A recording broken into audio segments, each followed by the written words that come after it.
ஒரு வார்த்தை சொல்லும் கர்த்தாவே,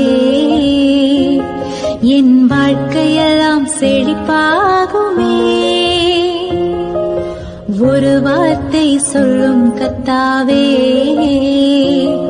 என் வாழ்க்கையெல்லாம் செழிப்பாகுமே.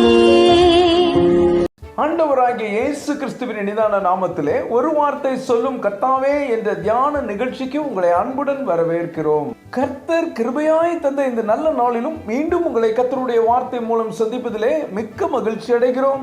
நீங்கள் எல்லாரும் சுகமாக இருக்கிறீர்களா? கர்த்தருடைய கிருபையினாலே நீங்கள் எல்லாரும் சுகமாக இருப்பீர்கள் என்று சொல்லி நாங்கள் நம்புகிறோம்.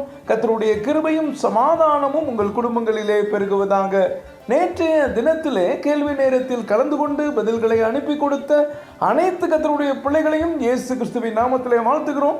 கர்த்தர் உங்களை ஆசீர்வதிப்பாராக. ஏசாயா 44 அதிகாரம் 21 வசனம். யாக்கோபே, இஸ்ரவேலே, இவைகளை நினை, நீ என் தாசன், நான் உன்னை உருவாக்கினேன். நீ என் தாசன், இஸ்ரவேலே, நீ என்னால் மறக்கப்படுவதில்லை. கிறிஸ்துவுக்குள் மிகவும் அன்பான தேவனுடைய பிள்ளைகளே, கர்த்தர் இந்த நாளிலும் உங்களை பார்த்து, என் அன்பு மகனே, என் அன்பு மகளே, நீ என்னால் மறக்கப்படுவதில்லை என்று சொல்லுகிறார். இன்றைக்கு என்னை எல்லாரும் மறந்துட்டாங்க, என் கூட பிறந்தவங்க என்ன மறந்துட்டாங்க, என் சொந்த பந்தங்கள் என்னை மறந்துட்டாங்க, என் நண்பர்கள் என்னை மறந்துட்டாங்க, நான் யார் யாருக்கெல்லாம் பார்த்து பார்த்து நன்மை செய்தேனோ அவர்களெல்லாம் என்னை மறந்துட்டாங்க, நல்லதுக்கு காலம் இல்லை என்று சொல்கிறீர்களா? இந்த உலகத்தில் யார் உங்களை மறந்தாலும் உங்களை மறவாத ஒரு நேசர் உண்டு. அவர் உங்களை பார்த்து, நான் உன்னை மறக்கவில்லை என்று சொல்லுகிறார். எத்தனை பேர் இந்த கர்த்தருடைய வார்த்தையை விசுவாசிக்கிறீர்கள்?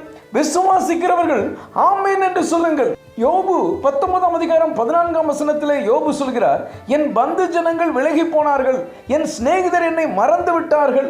யோபுவின் வாழ்க்கையில் அவர் செல்வ சீமானாய் செழிப்பாய் இருக்கும்போது எல்லாரும் வந்தார்கள்.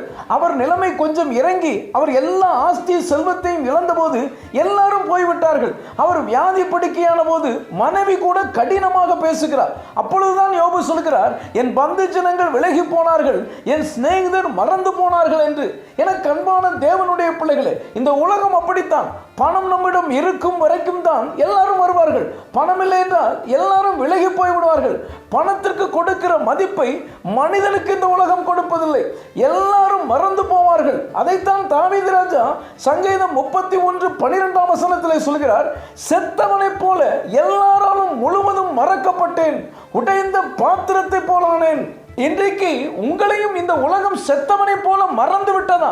கவலைப்படாதீர்கள். ஸ்திரீயானவள் தன் கற்பத்தின் பிள்ளைக்கு இறங்காமல் தன் பாலகனை மறப்பாளோ?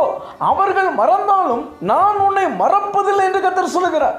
உங்களுக்கு யாரும் இல்லை என்று நினைக்காதீர்கள், கர்த்தர் இருக்கிறார். ஒரு தகப்பன் ஸ்தானத்தில், ஒரு தாய் ஸ்தானத்தில், ஒரு சகோதரன் ஸ்தானத்தில், ஒரு சகோதரி ஸ்தானத்தில், ஒரு பிள்ளை ஸ்தானத்தில் உங்களுக்கு வேண்டிய எல்லாவற்றையும் கர்த்தர் செய்வார்.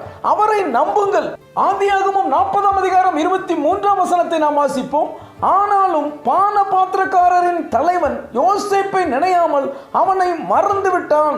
இங்கே யோசேப்பு சிறைச்சாலையில் இருக்கிறான். அங்கே அவனோடு இருந்தவர்களில் ஒருவனான பான பாத்திரக்காரனின் சொப்பனத்திற்கு அர்த்தத்தை யோசேப்பு சொல்லிவிட்டு, நீ வாழ்வடைந்திருக்கும் போது என்னை நினைத்து என் மேல் தயவு வைத்து என் காரியத்தை பார்வோனிடம் சொல்ல வேண்டும் என்று சொல்லுகிறான். அவன் மூலமாக ஏதாவது நல்லது நடக்கும், விடுதலை கிடைக்கும் என்று அவன் நம்பினான். ஆனால் நடந்தது என்ன தெரியுமா? அவன் யோசேப்பை மறந்து விட்டான். அவன் மறந்தாலும் கர்த்தர் யோசேப்பை மறக்கவில்லை. சரியான நேரத்தில் பார்வோனின் முன்பாக யோசேப்பை நிற்க வைத்து எகிப்து தேசத்திற்கு கர்த்தர் அதிகாரியாக்கினார். எனக்கு அன்பான தேவனுடைய பிள்ளைகளே, இந்த உலகம் எப்படி தெரியுமா? நீங்கள் 1000 நன்மை செய்திருந்தாலும் அதை மறந்து விடுவார்கள். ஆனால் நீங்கள் தெரியாமல் ஒரு தவறு செய்திருப்பீர்களானால் அதையே மனதில் வைத்து அதை மறக்க மாட்டார்கள். நீங்கள் செய்த நன்மையையும் உங்களையும் மறந்து விடுவார்கள். செய்யாத குற்றத்திற்கு சிறைக்கு சென்ற யோசேப்பை பானபாத்திரக்காரன் மறந்து விட்டான். யோசேப்பு செய்த நன்மை அவனுக்கு ஞாபகத்தில் வரவில்லை, அவன் மறந்து விட்டான். அவனைப் போல நீங்கள் நன்மை செய்தவர்களும் கூட உங்களை மறக்கக்கூடும். நீங்கள் உள்ளம் உடைந்து போய் எல்லாரும் என்னை மறந்து விட்டார்களே என்று வேதனையோடு இருக்கிறீர்களா? கண்ணீரை துடைத்துக் கொள்ளுங்கள். நீ என் தாசன், நான் உன்னை உருவாக்கினேன், நீ என்னால் மறக்கப்படுவதில்லை என்று கர்த்தர் சொல்லுகிறார். இனிமேலாவது சந்தோஷமாக இருங்கள், கவலைப்படாதீர்கள். கர்த்தர் உங்களோடு இருக்கிறார். கர்த்தர் உங்களை மேன்மைப்படுத்துவார். ஜெபிப்போம். அன்பின் பரலோக பிதாவே, இந்த நல்ல நேரத்துக்காக நன்றியோடு துதிக்கிறோம், ஸ்தோத்திரிக்கிறோம்.